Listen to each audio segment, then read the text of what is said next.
Hey everyone, thank you for stopping by Living to Do's review of The Shy, Season 7, Episode 2, called The Fallout.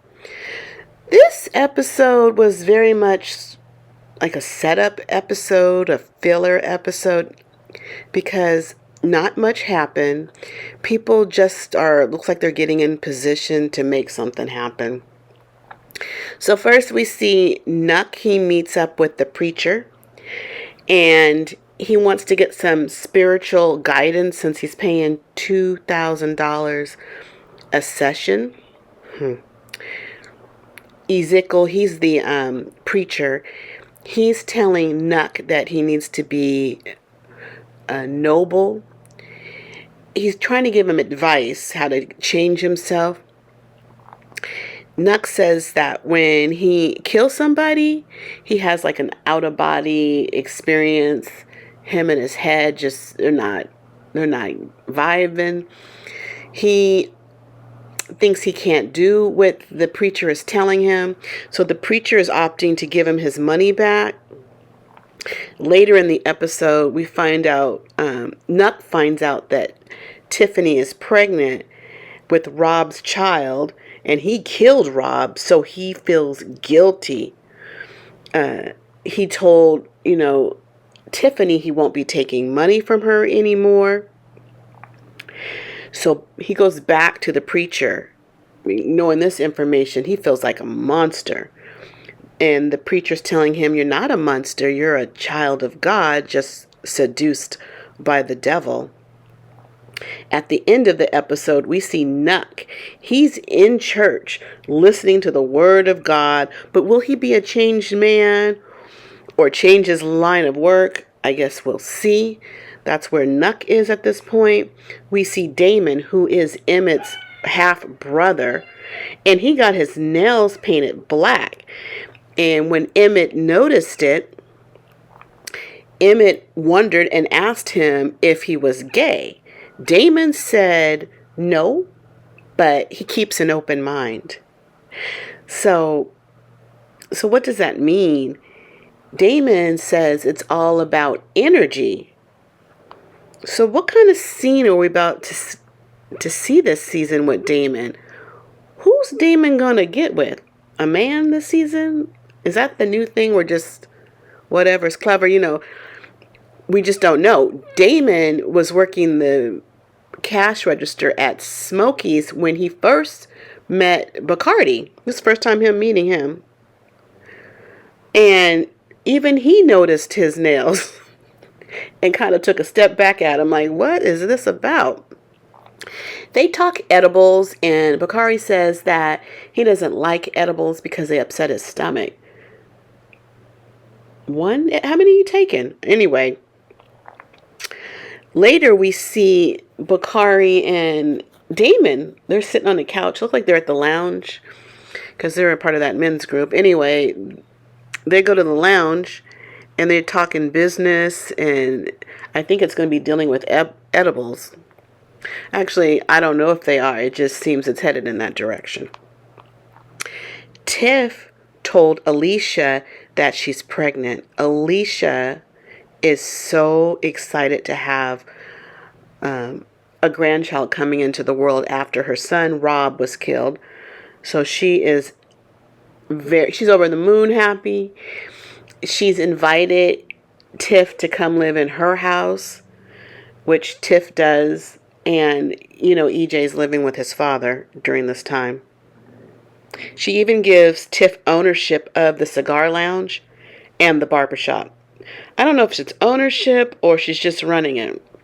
And the barbershop, when you enter the barbershop, if you go through the back, that's how you enter the lounge. Tiff also told Keisha that she's pregnant. And she told Keisha she can only tell Emmett. Weird thing is, it did get out to Nuck. And it's such a weird family dynamic. And Alicia called it a year or so ago, saying that Keisha, who's with Emmett and is pregnant by Emmett, is also good friends with Tiff, who was once married to Emmett and had a child with Emmett, but they all get along really, really well. Alicia called them the Ghetto Black Brady Bunch. But hey, it works for them. Where's Dom, you ask? Well, Dom walks into Lene's house when one morning or one day, and Lene asks, "Who are you?" She says, "I'm Dom. I'm your brother's girlfriend, Jamal's girlfriend." And of course, Lene has a problem with this because it's technically her house. Her adopted gay mothers left for whatever reason, and somehow this girl is living in the house still. And they have Jamal being a guardian to Lene. Maybe she left, maybe they left right before this girl turned 18, but I think she graduated and turned 18. So she doesn't really need a guardian. So she's mad at her brother because he didn't even ask. It really isn't his place to bring people in this home without telling somebody first. Anyway, Dom gets to cook and they have a dinner. Lene takes the first bite and it's delicious. So it looks like she's going to be able to stay at that house. Lene, you got to clean up the dishes. Bakari found a place to live. He's now living with Nuck. He'll be sleeping on his couch. He informs Nuck that he got his scholarship for college and that Mr. Gardner, that was the teacher's name, got him hooked up. But he doesn't know that that came from Alicia yet. I don't know if that's going to be a problem in the coming episodes. We see Jake with a little skinny butt getting out of bed with some girl. It's just a thing to him. He don't care about this girl. As he gets out of bed, his phone, I guess he gets a text, and she gets over there and she looks at it, and it's from the First Lady. And she wants to know who the First Lady is. And somehow, I guess she tells him it's the First Lady of the church, or she guessed it. So this girl that he was sleeping with now goes on social media to out the First Lady, who I think her name is Tatiana. Papa sees it with Jake, that this girl's gone live or put it on social media. Jake, he don't care. Jake seems like he's always on the best high. The way he's not bothered, but he's always been that way. So the scandal is that this First Lady is having an affair with this young kid at the church. And I swear, Jake does not care. But this gets back to the church. And they're trying to make arrangements to dial it back, to sweep it under the rug while, it's hot. They're just trying to distance themselves from this. Charles is the new preacher at the church. Well, he's under Ezekiel, but he's there. And he thinks that he should preach the following Sunday so eyes and ears are not looking at the main preacher, and try to dial this down a bit, the fact that the First Lady's out there having affairs. Later, they had a meeting, Charles and the preacher. They have a meeting with his wife, the First Lady, Tatiana, and they can't believe she's out in these streets not being careful, because he don't care that she's out in the streets. She's not being careful. And this is the kind a person that is preaching to a community of mainly underprivileged people, trying to inspire them or whatever. They're tiding to this man, and this is what this man has in his background. So later, Tatiana meets with Jake, and she tells him it's over. Jake's like, okay. Literally like that. He just walks away. He doesn't care about nothing. Nothing bothers him. New on the scene, we see Marcus. We haven't seen him until now. Marcus is Gemma's dad, and his girlfriend Kenya. They're going to break up because Kenya really wants a baby. She said she'd rather be with a child without him than to be with him and childless. I get it. That's your life. You got one life.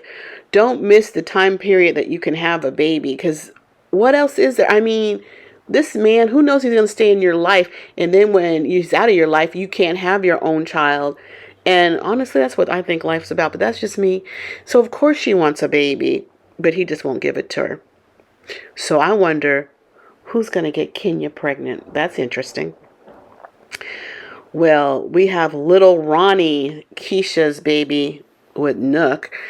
He's running around Smokey. Well, while he's running around, Damien picks him up. Now, Damien's working the cash register at Smokey's. That's the chicken joint place that Emmett owns. And he picks up little Ronnie, and he smells his behind and sees that he needs to have a diaper change. Now, the customers at the register see this. The next guy up at the register, he sees this, and he don't want no parts of this. He don't want the chicken with that dirty baby diaper near the food. That was just a funny scene. That was probably the funniest scene in there. It's just so unsanitary. So unsanitary. So Ronnie's running around, and he's at this fast food place running around. He falls and breaks his arm, so he has to go to the hospital. There we see Nuck wants to be involved because he now knows he's a father. He's taking it a little serious here. And he accuses Emmett of not keeping a good eye on his son. This is where Emmett mentioned that Tiffany was pregnant. That's where he got the information. So Bakari has to turn in a manuscript to Alicia. She got to keep up on his progress.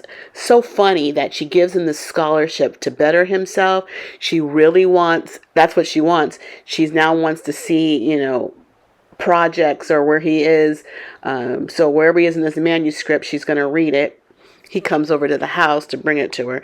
It's so funny that she wants that from him, but then she wants him to do her dirty deeds whenever she says. Actually, when Bakari comes over, Shad is there.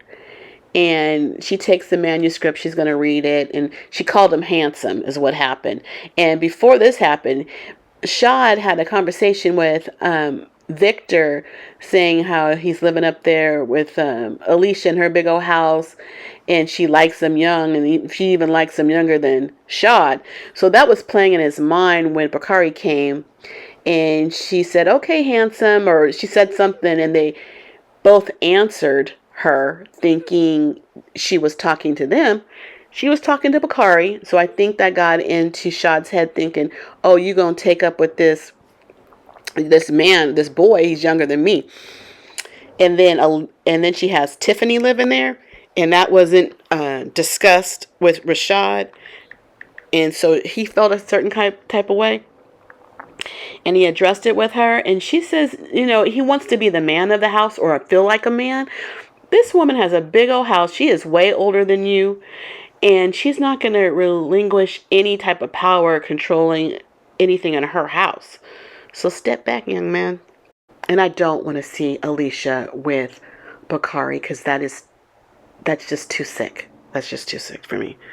Since Tiffany is running the lounge now, she has, I guess she's employed Victor to run it. And she didn't run that by Alicia. Alicia was a little perturbed about that. But it's really funny. I just got a strange vibe. Here's Victor. He's giving his condolences to Tiffany. And, later he asks if there's anything he can do. And he's gonna help her around there. But I see he's running the men's circle there too. So it seems like he has solidified a position at the lounge for himself. But I also got a vibe that he was kind of checking Tiff.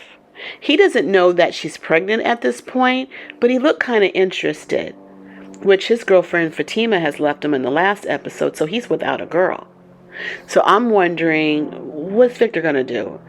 Is he going to slide up against Tiff, or is he going to impregnate Kenya? No, not Kenya. Excuse me. Is he going to impregnate Tierra? Because they once had a thing, and now she wants a baby. He's free. Would he give her a baby? That's going to be interesting. Somehow I think if she's not pregnant in real life, she's going to get a baby on this TV show. I just want to know who's going to be the father of that baby on this TV show. Papa spoke to Kenya. That's Zay's ex-girlfriend and the father. Her father is the preacher of the church. She's telling Papa that she wants to leave Chicago. She's scared. After this murder, she wants to leave. So she later talks to her father about this, and she wants to go live with her grandmother. Apparently, that's her dad's mother who lives in Arkansas. And he said something off to me. He said she's too old to take care of you. It's like, well, she doesn't need to be taken care of. I believe this girl graduated high school even before Papa, and she has a child. I don't know, that child's a couple years old. This grandmother probably needs her help more than anything. I don't know why he said that. Was just weird. Another person who might be out of the show is Maisha. Just because she spoke with Papa, and she said Kevin, who's in LA, he wants Maisha to come stay with him. Kevin tells her that he'll miss her. They seem to understand or seem to feel that they have some type of sexual energy between them, but they won't act on it out of respect for Kevin. They said they're not Gemma and Jake, because Gemma and Jake went behind Kevin's back and hooked up. I'm sure because Jake didn't care. So Victor has his men's circle at the bar, at the cigar lounge. Jamal's there, Damon's there, Darnell's there, Emmett's there, some other people are there. And they're asking Jamal how he feels. And Jamal says that, Dom is moved in the house with him and Lene. And Emmett and his father, oh, Dom, okay, Dom. And he doesn't realize that Dom and she hooked up with Emmett and his father, Darnell. That's going to be interesting. And Darnell, he's like keeping quiet. He don't tell women's business or nothing. He doesn't want to tell him how they hooked up. He kind of wants him to get that information from Dom. But this father and son tag team with this one woman gives off Diddy and his son tag teaming on Lori Harvey. Nuck did visit Tiffany at the lounge.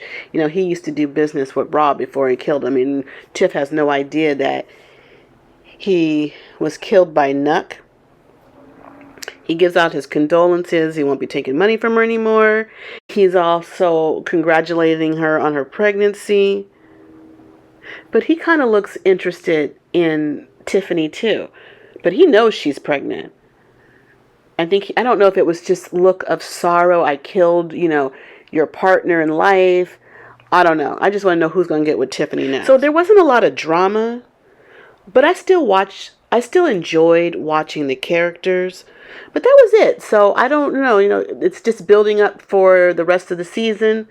But that's it for now. Thanks for staying with me to the end. Please like the video and subscribe to the channel. I would really appreciate it. And I thank you in advance. But I gotta go because I got living to do. Bye.